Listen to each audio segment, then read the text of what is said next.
প্রিয় শিক্ষার্থীবৃন্দ, তোমরা সবাই কেমন আছো? আশা করি তোমরা সবাই ভালো আছো। আমিও আল্লাহর রহমতে ভালো আছি। আজকে তোমাদের ভয়েসেন্স এর উপর একটি ক্লাস উপস্থাপন করব। ভয়েস বাংলা অর্থ হলো বাচ্য। তো আমরা দেখব, আমরা ওই বিষয়গুলো নিয়ে ঘাটাঘাটি না করে সরাসরি চলে যাব ভয়েস চেঞ্জ, অর্থাৎ কীভাবে বাচ্য পরিবর্তন করতে হয় সেটা আমরা রুলে চলে যাব। দেখো, আমরা খুব সহজ উপায়ে যদি ভয়েস চেঞ্জ করতে যাই তাহলে একটি থিওরির মাধ্যমে আমরা ভয়েস চেঞ্জ করতে পারি। তার আগে আমরা একটু দেখে নিই ভয়েস চেঞ্জ কত প্রকার, কি কি। ভয়েস চেঞ্জ আমরা সাধারণত জেনে থাকি যে ভয়েস চেঞ্জ দুই প্রকার, প্রধানত দুই প্রকার। Number one, active voice. Number two, passive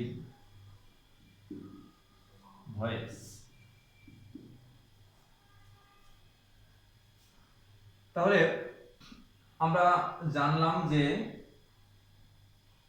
voices দুই প্রকার, একটা হচ্ছে অ্যাক্টিভ ভয়েস আর একটি হচ্ছে প্যাসিভ ভয়েস। আমাদের কাজটি হবে অ্যাক্টিভ ভয়েসকে প্যাসিভ ভয়েসে পরিণত করা। আমরা কিভাবে অ্যাক্টিভ ভয়েসকে প্যাসিভ ভয়েসে পরিণত করতে পারি। তো প্রিয় শিক্ষার্থীবৃন্দ, আমরা দেখব যে একটি সেন্টেন্সের মূল উপাদান হলো সাবজেক্ট এবং ভার্ব, কিন্তু ভয়েস চেঞ্জের ক্ষেত্রে আরও একটি উপাদানকে আমাদের বাধ্যতামূলক করে নিতে হয়, যে সাবজেক্ট, ভার্ব এবং অবজেক্ট। যদি অবজেক্ট না থাকে কোনো সেন্টেন্সের তাহলে তার ভয়েস চেঞ্জ করা যায় না, সাধারণত যায় না। হয়তোবা বিশেষ কোনো উপায়ে যেতে পারে, কিন্তু সাধারণত ভয়েস চেঞ্জ করা যায় না।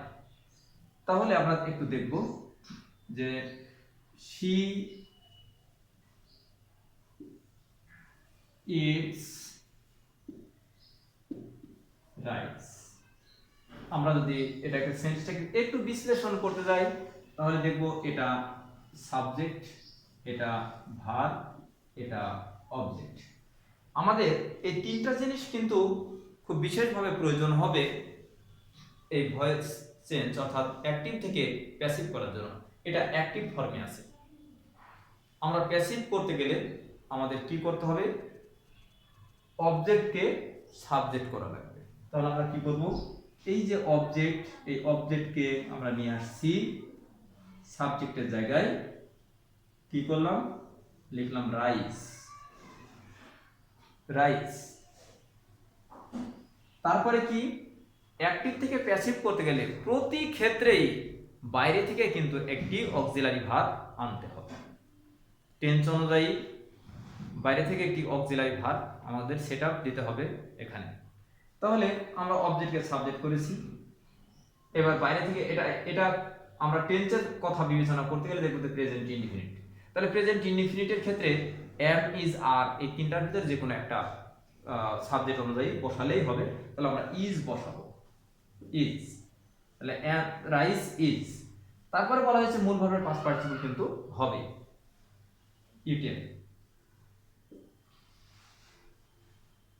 তারপরে কি বলা হয়েছে? সাবজেক্ট অবজেক্ট হয়ে বাইয়ের পরে বসবে। এই সাবজেক্ট কি হচ্ছে? অবজেক্ট হয়ে বাইয়ের পরে বসছে। সে এর অবজেক্টিভ গ্রুপ হচ্ছে আহা, হয়ে গেল। তাহলে রাইস ইজ ইটেন বাই আহা। আমরা এইভাবে এই ভয়েস চেঞ্জটার কাজ আমরা করছি। এখানে অতিরিক্ত বিষয় কি এসেছে? একটা অক্সিলারি ভার্ব বাইরে থেকে এসেছে আর মূল ভার্বটা পাস্ট পার্টিসিপল হয়ে গেছে। প্রিয় শিক্ষার্থীবৃন্দ, আমরা লক্ষ্য করব যে এটার অর্থ ছিল সে ভাত খায়। পরবর্তীতে প্যাসিভ যখন করলাম এর অর্থ হয়ে গেল কি, তার দ্বারা ভাত খাওয়া হয়। তার মানে হলো অ্যাক্টিভ মানে হচ্ছে কোনো কিছু সরাসরি, আর প্যাসিভ মানে একটু ঘুরায় পেঁচায়, এরকমই বোঝানো হয়ে থাকে। তো সেই জন্য আমরা এই অ্যাক্টিভ থেকে প্যাসিভ করতে গিয়ে হয়তো কিছু আমাদেরকে নিয়ম কানুন মেনে চলতে হয়। আমরা এই বিষয়টা আরো স্পষ্ট করার জন্য আমরা একটি সূত্রে চলে যাব।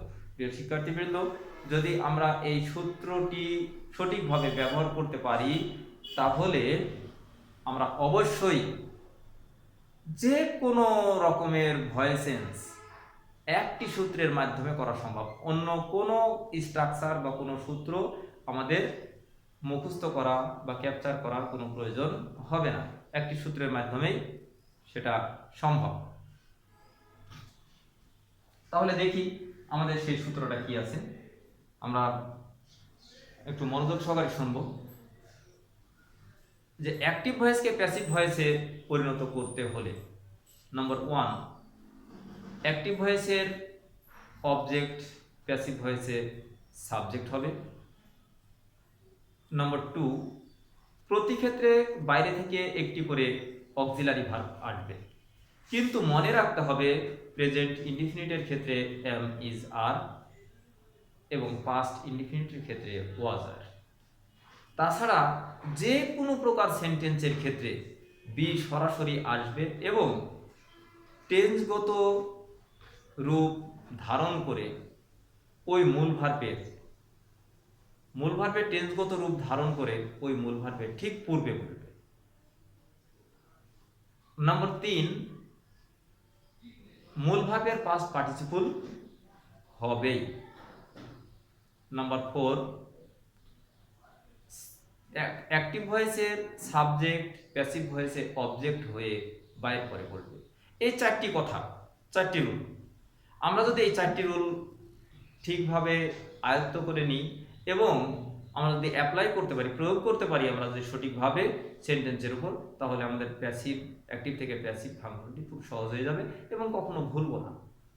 আমরা অনেক সময় যখন অ্যাক্টিভ থেকে প্যাসিভ করি তখন ভালোই লাগে, ভালোই পাই, আবার কদিন পরেই আবার ভুলে যাই। কিন্তু আমরা যদি এই সূত্রটা মুখস্থ করি তাহলে এটা আর সহজে ভুল হবে না। তো দেখি প্রিয় শিক্ষার্থীবৃন্দ, আমরা আরো কয়েকটি এক্সাম্পল অ্যাক্টিভ থেকে প্যাসিভ ভয়েসের আমরা আরো কয়েকটি এক্সাম্পল দেখব। ঠিক এটাও কিন্তু তাই হয়েছে, আমি যে সূত্রটি তোমাদেরকে বললাম সেই সূত্রটি কিন্তু একই অবস্থা, যে অ্যাক্টিভ ভয়েসের অবজেক্টকে আমরা প্যাসিভ ভয়েসের সাবজেক্ট করেছিলাম, বাইরে থেকে একটা অক্সিলারি ভার্ব ইজ কে নিয়ে আসছিলাম, তারপরে মূল ভার্বের পাস্ট পার্টিসিপল করেছিলাম, তারপরে অ্যাক্টিভ ভয়েসের সাবজেক্ট প্যাসিভ ভয়েসের অবজেক্ট হয়ে বাইরে পদে বসেছিল। এবার আমরা একটি অন্য টেন্সে যাব। আমরা যাব যে she is eating a mango। প্রিয় শিক্ষার্থীবৃন্দ, এবার আমরা লক্ষ্য করছি যে এটা প্রেজেন্ট কন্টিনিউয়াস টেন্সে রয়েছে। এই প্রেজেন্ট কন্টিনিউয়াস টেন্সে ভয়েস সেন্সটা কিরূপ হতে পারে আমরা সেটা দেখব। ঠিক একইভাবে এটা অবজেক্ট, এটা সাবজেক্ট, এটা সম্পূর্ণটা ভার্ব অংশ রয়েছে। তাহলে এটা হলো সাবজেক্ট, এটা অবজেক্ট, এটা ভার্ব অংশ। তো এখানে আমাদের সূত্র অনুযায়ী যে অ্যাক্টিভ ভয়েসকে প্যাসিভ ভয়েসে পরিণত করতে হলে নম্বর 1, এক নম্বর কথা হলো যে অ্যাক্টিভ ভয়েসের অবজেক্ট প্যাসিভ ভয়েসে সাবজেক্ট হবে। ওকে, আমরা দেখব যে এ ম্যাঙ্গো, এই ম্যাঙ্গো আমরা সাবজেক্ট করে ফেলেছি, এখানে অক্সিলারি ভার্ব আছে, ও থেকে যাবে, আমরা নামাই দেব ইজ। তারপরে আমাদেরকে বলা হয়েছে 2 নম্বরে বাইরে থেকে একটি অক্সিলারি ভার্ব নিয়ে আসতে হবে। তাহলে কি বলেছি, প্রেজেন্ট ইনডিফিনিটের ক্ষেত্রে এম ইজ আর, পাস্ট ইনডিফিনিটের ক্ষেত্রে ওয়াজ আর। তাছাড়া যে কোনো প্রকার সেন্টেন্সের ক্ষেত্রে বি সরাসরি আসবে, এসে কি করবে, মূল ভার্বের টেন্সগত রূপ নেবে। টেন্সগত রূপ বলতে এখানে আইএনজি আছে, তাহলে মূল ভার্বের টেন্সগত রূপ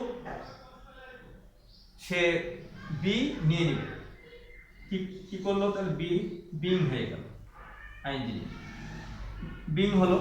এবার কি হবে, 3 নম্বর কথায় বলা হয়েছে মূল ভার্বের পাস্ট পার্টিসিপল হবে, ইট ইটেন হয়ে গেল। 4 নম্বর কি বলা হয়েছে, 4 নম্বরে অ্যাক্টিভ ভয়েসে সাবজেক্ট, প্যাসিভ ভয়েসে অবজেক্ট হয়ে বাইয়ের পরে বসবে। ওকে, আমরা তাই করব, বাই হার। প্রিয় শিক্ষার্থীবৃন্দ, তাহলে আমরা প্রেজেন্ট কন্টিনিউয়াস টেন্সের আমরা ভয়েসেস দেখলাম। প্রেজেন্ট কন্টিনিউয়াস টেন্সের ভয়েসেন্সের এখানেও ঠিক একইভাবে একই সূত্রের দ্বারা আমরা কাজ করেছি, একইভাবে যে বাইরে থেকে অক্সিলারি ভার্ব এসেছে, এসে কি করেছে সেই বিষয়গুলো আমরা খেয়াল রাখবো। যে তারপরে মূল ভার্বের পাস্ট পার্টিসিপল হয়েছে, যে 4টা কাজ মূলত প্যাসিভ অ্যাক্টিভ থেকে প্যাসিভ করতে গেলে আমাদের মূলত 4টা কাজ করতে হবে। এই 4টা বিষয় মনে রাখলে আমরা কখনোই ভয়েসেস ভুলবো না। আমরা আরো একটা এক্সাম্পল দেখব। এবার আমরা একটি মডাল অক্সিলারি যুক্ত সেন্টেন্সে আমরা অ্যাক্টিভ থেকে প্যাসিভ দেখব। যে হি ক্যান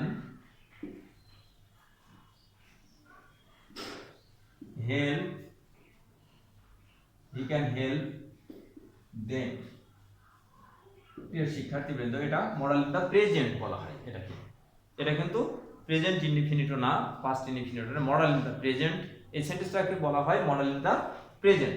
ওকে, আমরা একই উপায়ে, এটা এখানে অবজেক্ট, এটা সাবজেক্ট, এটা ভার্ব অংশ, আমরা ঠিক একই উপায়ে এক ভয়েসেস করব। অবজেক্টকে সাবজেক্ট করে আনবো, দেমকে নিয়ে আসবো, হয়ে গেল দে। এখানে ক্যান আছে, মডাল অক্সিলারি নামাই দিলাম। এবার বাইরে থেকে অক্সিলারি আনার পালা। কি আনবো এখানে বাইরে থেকে তো বলেছি যে কোনো প্রকার সেন্টেন্সের ক্ষেত্রে বি আসবে, আমরা বি নিয়ে আসবো। বি নিয়ে এসে দেখছি যে মূল ভার্বের অতিরিক্ত কোনো কিছু দেওয়ার মতো তার কিছুই নেই, তাহলে কি করব, এখানে অবশ্যই বি সরাসরি বসে যাবে, বি বসে গেল। এবার মূল ভার্বের পাস্ট পার্টিসিপল হেল্প, তারপরে সাবজেক্ট অবজেক্ট হয়ে বাইরে পরে বলবে বাই হি, হয়ে গেল আমাদের প্যাসিভ। তো প্রিয় শিক্ষার্থীবৃন্দ, দেখো লক্ষ্য করো যে আমরা অ্যাক্টিভ থেকে প্যাসিভ করতে গিয়ে আমাদেরকে কি কি কাজ করতে হয়েছে। আমরা আজকে যে অ্যাক্টিভ থেকে প্যাসিভ ভয়েসের যে ক্লাসটি ছিল, আশা করি তোমরা যারা এই ক্লাসে অংশগ্রহণ করেছো বা দেখছো তারা অবশ্যই বুঝতে পেরেছো। আশা করি আগামী পর্বে আরও কিছু বিষয় নিয়ে আলোচনা করব। এখনো ইন্টারগেটিভ ইম্পারেটিভ বিষয় আছে, অবশ্যই আলোচনা করব। ধন্যবাদ সকলকে।